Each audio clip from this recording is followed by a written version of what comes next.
Nick Gallo, KC Thunder. Mark, what type of force did you all have that allowed your offense to be so steadily efficient and productive tonight? I thought we really were intelligent with our attacks. They're a really hard team to crack, obviously, and you've got to be really intentional. I thought our guys did a great job executing both sets and kind of our random basketball up the floor.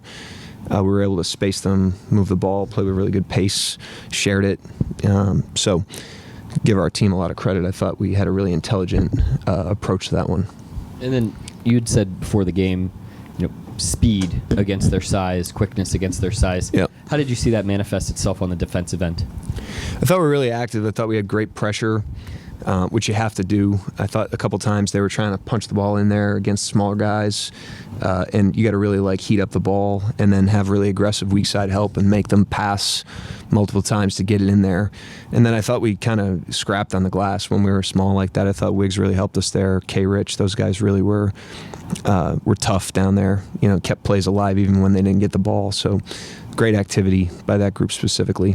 You guys forced 24 turnovers tonight. What did you like about the defensive effort? I just think it was the activity, the same activity I was saying there. I just thought we had great intensity on that end. After the first quarter, I thought both teams were outscoring each other in the first period of the game, and then as the game wore on, we tightened on that end of the floor. Really in the second half, did a great job too, and I thought the turnovers were just a byproduct of that.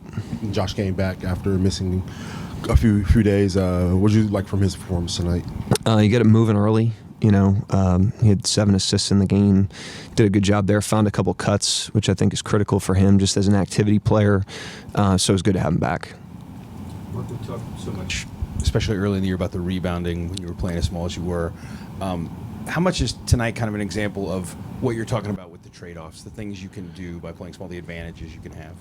Yeah, I mean, we want to get every rebound, obviously, but the game's not played in a vacuum. It doesn't come down to one thing. It's very interconnected. There's a lot of different facets to it, and we just want to be a team where, when you bake all that in, the benefit outweighs the cost. If we feel like it's a game where we can't do that, then we don't. But I thought tonight we were able to kind of dictate the pace of the game. I thought our intensity, like I said, our activity defensively is what allowed us to do that and allowed us to play that way. You mentioned scrapping on the boards, and there were some plays where second and third efforts kind of got you balls. That's some stuff that seemed like maybe it was missing some of the time when you were smaller, and you talked about having to get better at that. Do you feel like you guys have gotten better at just fighting even when you're small? Yeah, I mean, we haven't arrived by any stretch of the imagination. A lot of the early narratives about the rebounding, Kenrich Williams wasn't healthy, and he's, in particular, a very impactful small ball 5 because of the way he competes both in the floor game and on the glass. But we've improved, in some areas, but. And I thought we showed that tonight, just contrasting this game to the game in Minnesota. But we also shot it really well tonight. We played in a really good groove. So there was some of that going on too. Hi, Coach Daigneault. I'm Hallie with the Oklahoman. Before the game, I know you talked about really the growth process with the team and having patience as they've learned to face specifically bigger teams. What was it like for you to really see them put that into action after having that patience through the season? I just thought, like I said, tonight, contrasting that game to our game in Minnesota, I thought, for example, they zoned us last time, and that really threw us off kilter. And tonight I thought our attacks were really sharp against the zone, so we clearly learned some lessons there. I thought our offensive attacks in the second half of the game, the last time we played them, left something to be desired. I thought we played a 48-minute game on offense tonight. And then the last time we played him, I thought what got him back in the game was Edwards, a couple missed assignments early in the third quarter, cut into the lead. And tonight I thought we had great intensity on him and Towns in particular, especially second through fourth quarters. Jalen Williams had such a spark early in the game, too. What did you see that really allowed him to be able to do that? He's a really good player. We got a lot of confidence in him, obviously. He's growing in his own confidence. But I always have admiration for how hard he plays. He had that offensive game, but he also guarded Karl Towns for much of the night. He's an elite player. And then offensively, he made 2 straight threes in the third, I think it was. And then he came down on another possession and he could have ripped one as like a heat check, and he just kind of reversed the ball. And that's one of the things I have most respect for him about, is he just plays the play in front of him and has great maturity for an inexperienced player. Andrew Schlecht, The Athletic. You decided to play Micic tonight. Is there something that went into that decision, or just wanted to get him some minutes? A little bit of both. I thought, some of it's matchup related. Some of it is Giddey, and Giddey was questionable until after shoot-around today. Dub was questionable with an illness, so wanted to get him in the fray in the case that we needed another playmaker out there. And then this is the first of, I think, 21 games through the month of January. So we have a very condensed schedule, as most NBA teams do, coming up. And we're going to need everybody. Played Bertan's last game, played Vasa tonight, and we'll continue to take a look at our whole roster. Yeah, and then Lou Dort's kind of on a hot streak. But I just kind of noticed, the way that when Lou's hitting shots, the way that he's kind of celebrated by the team. What does he mean to your group? You can ask them, but I just think when somebody has that sort of output physically every single night, you just think about the amount of screens that guy gets hit by in a season with who he's guarding. For him to get a little bit of candy on the other end of the floor is a good thing. It's important that our guys find him and everybody else that's open on the perimeter. I think it's deflating when you're not a primary creator and you're open and you're not getting the ball. I thought, we did a great job of finding not only him but everybody tonight.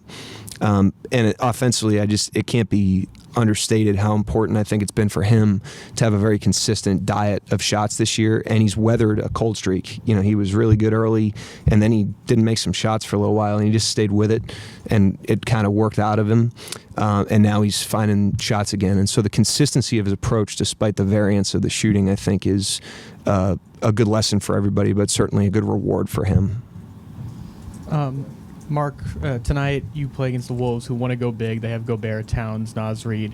You guys went the other way and went small. What goes into a decision like that? Obviously, the things in front of you would be that they have bigger guys, you're going to have smaller, faster guys. But just scheme-wise, what all goes into that of just playing that style?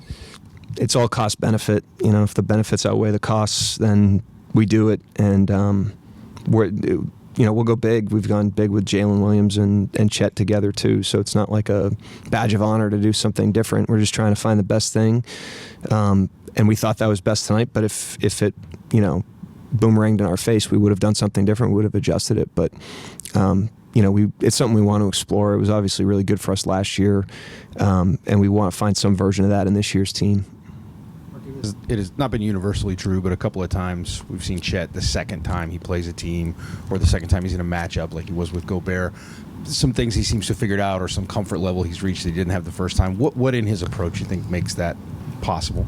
Just the amount of work he puts in between. Like I've said before, he just eats and drinks and sleeps basketball. So he's obsessive about wanting to learn from his experiences, and it's not going to make him grow up, immediately, but it certainly invests in his growth curve. So I think he benefits from that. I give him a lot of credit in how hard he works in between games, not only mentally with that stuff, but physically. He needs to be a guy, obviously, especially in his first year, that really crosses every T, dots every I from a recovery standpoint, and he's done a really good job of that so far.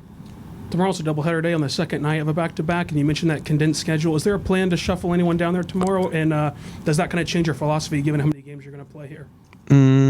We'll see. We'll see how everybody's feeling, and I haven't watched New York other than, in between bites at Christmas, so we'll see. If we think it's best, we'll do it, but we're eventually going to need everybody, at some point, and we want everybody to be live, so we'll make sure everyone's ready. Anyone else? Thank you, Coach. Thank you, guys. Yep.